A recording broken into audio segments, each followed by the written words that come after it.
Assalamualaikum warahmatullahi wabarakatuh. Perkenalkan, nama saya Anis Sitri Malfiroh dengan NIM 23.108.02.01.02. Pada kesempatan kali ini, saya akan memaparkan ringkasan materi mengenai kelompok dalam organisasi yang merupakan bagian penting dalam mata kuliah perilaku organisasi. Secara umum, kelompok didefinisikan sebagai dua orang atau lebih yang saling berinteraksi dan saling bergantung satu sama lain untuk mencapai tujuan tertentu. Dalam konteks organisasi, keberadaan kelompok tidak dapat dipisahkan dari aktivitas kerja karena hampir seluruh pekerjaan dilakukan melalui kerja sama kelompok. Kemudian, kelompok dalam organisasi dapat diklasifikasikan menjadi kelompok formal dan juga kelompok informal. Kelompok formal adalah suatu kelompok yang secara resmi dibentuk oleh organisasi, memiliki struktur yang jelas, pembagian tugas yang tegas, serta diarahkan untuk mencapai tujuan organisasi. Contohnya adalah tim kerja, unit divisi, atau panitia resmi. Sementara itu, kelompok informal terbentuk secara alami karena adanya kebutuhan sosial, seperti pertemanan atau hobi yang sama. Walaupun tidak memiliki struktur resmi, kelompok informal sangat berpengaruh terhadap perilaku individu dan kinerja kerja, misalnya kelompok olahraga atau komunitas internal karyawan. Dalam prosesnya, setiap kelompok akan melalui 5 tahap pembentukan kelompok. Yang pertama adalah forming, yaitu tahap awal pembentukan kelompok ketika anggota masih saling mengenal dan mencari arah. Kemudian yang kedua yaitu tahap storming, yang dimana ditandai dengan munculnya konflik dan juga perbedaan pendapat. Kemudian selanjutnya adalah norming, yang dimana ketika anggota mulai membangun kesepakatan, norma, dan juga kerjasama. Tahap keempat adalah performing, yaitu fase kelompok bekerja secara efektif dan juga produktif. Kemudian yang terakhir adalah adjourning, yaitu tahap pembubaran kelompok setelah tujuan tercapai. Kemudian, selain model 5 tahap tersebut, terdapat pula Punctuation Equilibrium Model, yang dimana menjelaskan bahwa kelompok bekerja melalui periode stabil atau stagnan yang diselingi oleh fase transisi. Jadi pada awalnya kelompok ini cenderung pasif dan juga berpegang pada pola lama.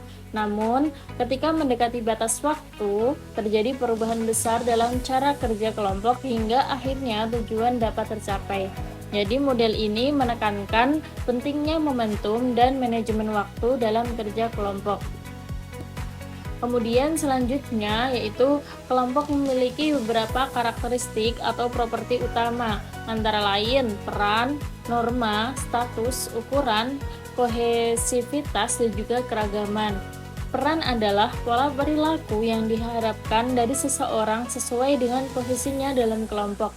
Ketidakjelasan peran dapat menimbulkan konflik peran yang berdampak negatif terhadap kinerja.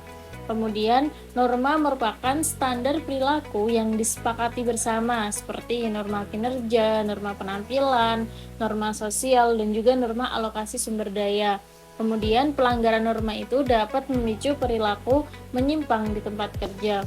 Kemudian, selanjutnya ada status, yang dimana menunjukkan posisi atau tingkat penghargaan sosial seseorang dalam kelompok. Status dipengaruhi oleh kekuasaan, kemampuan berkontribusi, serta karakteristik pribadi individu. Kemudian, perbedaan status dapat membentuk hierarki dalam kelompok dan juga mempengaruhi pola komunikasi. Selanjutnya yaitu ukuran kelompok. Ukuran kelompok ini itu juga mempengaruhi kinerja. Kelompok kecil cenderung lebih efektif dan juga cepat dalam menyelesaikan tugas, sedangkan kelompok besar unggul dalam pemecahan masalah yang kompleks. Namun, kelompok besar itu beresiko mengalami social loafing, yaitu kecenderungan individu mengurangi usaha karena bekerja secara kolektif. Kemudian yaitu karakteristik berikutnya adalah kohesivitas, yaitu di mana tingkat keterkaitan anggota kelompok satu sama lain. Semakin tinggi kohesivitas, semakin kuat juga motivasi anggota untuk bertahan dan juga berkontribusi dalam suatu kelompok. Kohesivitas ini dapat ditingkatkan dengan perkecil ukuran kelompok, meningkatkan interaksi, memberikan penghargaan kelompok, serta mendorong persaingan sehat antar kelompok.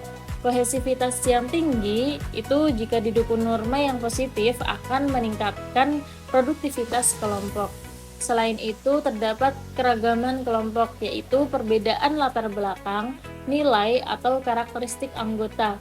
Keragaman dapat meningkatkan kreativitas dan kualitas keputusan, tetapi juga berpotensi menimbulkan konflik, terutama pada tahap awal pembentukan kelompok. Oleh karena itu, pengelolaan keragaman menjadi kunci keberhasilan kerja kelompok.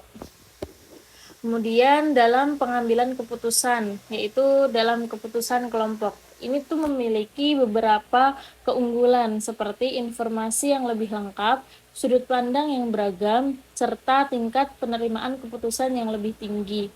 Namun, keputusan kelompok juga memiliki kelemahan, antara lain proses yang lebih lambat, tekanan untuk menyesuaikan diri, serta dominasi oleh anggota tertentu, serta tanggung jawab yang menjadi tidak jelas.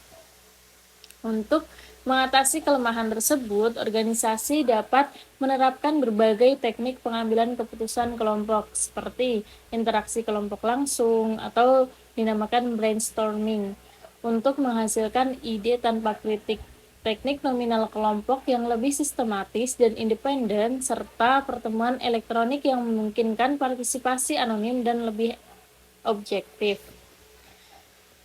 Sebagai penutup, dapat disimpulkan bahwa pemahaman mengenai dinamika kelompok sangat penting dalam organisasi. Kelompok yang dikelola dengan baik memiliki peran yang jelas serta norma yang positif, kohesivitas yang tinggi, serta keputusan yang efektif akan mampu meningkatkan kinerja individu maupun organisasi secara keseluruhan. Oleh karena itu, manajemen kelompok menjadi salah satu kunci keberhasilan organisasi modern. Mungkin sekian presentasi dari saya. Apabila banyak salahnya, mohon maaf sebesar-besarnya. Wassalamualaikum warahmatullahi wabarakatuh.